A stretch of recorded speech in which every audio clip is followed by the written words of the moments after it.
কিভাবে সেদিন ট্রাকে করে আল্লাহ রাসূলের প্রতি ভালোবাসা দেখানোর জন্য বের হয়েছে, আর বলছে ইয়া নবী সালাম আলাইকা, বলে না?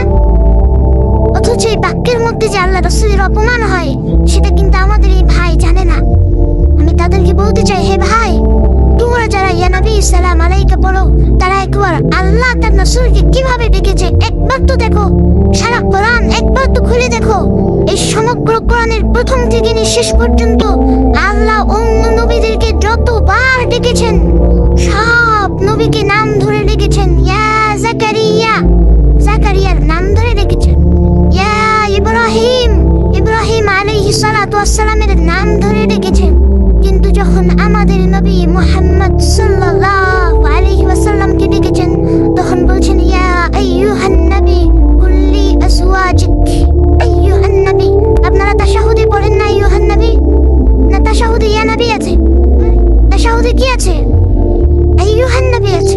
তাহলে ইয়া নবী আর আইয়ুহান নবীর মধ্যে পার্থক্য কি? আমি আপনাকে বললাম এ আব্দুল্লাহ, এ আহমদ, এই ডাকের মধ্যে কোনো সম্মান আছে? কোনো সম্মান নেই।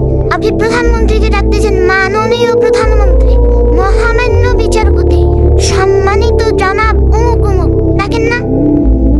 আল্লাহ সুবহানাহু ওয়া তাআলা যখন তার নবীকে ডাকতেছে তখন বলতেছে ইয়া আইয়ুহান নবী, হে মাননীয় নবী, হে সম্মানিত নবী, হে মহামান্য নবী, হে সম্মানিত নবী মুহাম্মদ সাল্লাল্লাহু আলাইহি ওয়াসাল্লাম। নামটাও আল্লাহ নেননি, জাস্ট হে সম্মানিত, হে মহামান্য নবী বলে ডেকেছেন। আর সেই জায়গায় তারা বলছে ইয়া নবী মানে এই মোহাম্মদ, ইয়া নবী মানে এই মোহাম্মদ, নাউযুবিল্লাহ।